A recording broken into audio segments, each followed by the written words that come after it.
अगली खबर का रुख करेंगे। बीजेपी की महतारी वंदन योजना की तरह कांग्रेस की नारी न्याय गारंटी और महालक्ष्मी नारी न्याय योजना को लेकर कांग्रेस गली मोहल्लों में महिलाओं से फॉर्म भरवा रही है। कांग्रेस ने सभी लोकसभा क्षेत्रों में अभियान छेड़ा है। तो ही कांग्रेस की गारंटी सरकार बनने पर महिलाओं को सालाना 1 लाख रुपए मिलेगा और फॉर्म भरने के लिए महिलाओं की भीड़ उमड़ रही है। कांग्रेस बीजेपी की तरह महिला वोटर्स को साधने का प्रयास कर रही है। तो हेमंत हमारे साथ जुड़े हुए। हेमंत, जिस तरीके से चल रहा है कांग्रेस पार्टी का ये नया दांव, कितना कारगर साबित होगा?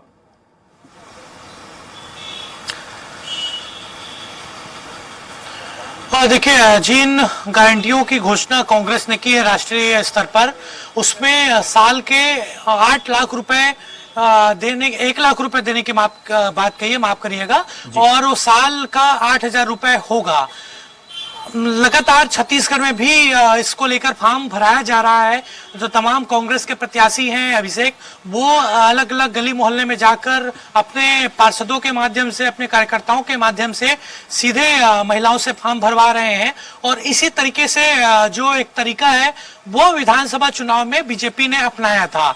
मोदी की गारंटी के तहत जो घोषणाएं की गई थी उसमें महतारी वंदन योजना का जिक्र किया गया था और सरकार आने के बाद 1,000 रुपए मासिक और साल के 12,000 रुपए देने की घोषणा बीजेपी के द्वारा कही गई थी। और दूसरी किस्त अब जारी भी कर दी गई है। पहली किस्त प्रधानमंत्री ने जारी की और कोशिश यही है कि इसकी निरंतर जो प्रक्रिया है वो आगे चलती रहे। तो इसी हेमंत, मैं आपको रोकूंगा। हेमंत, जिस तरीके से हमारे देश में कोई इसको लॉलीपॉप बोलता है, तो कोई चुनावी भाषण बोलता है, कोई दावा बोलता है, लेकिन हमारे देश में अगर जरूरत पड़ जाती है कि 80 करोड़ लोगों को मुफ्त राशन मिल रहा है और 12,000 या फिर 1,000 या 1,200 रुपए का प्रलोभन की वजह से सरकार बन रही है, तो देश की स्थिति क्या है ये साफ बयां कर रही है।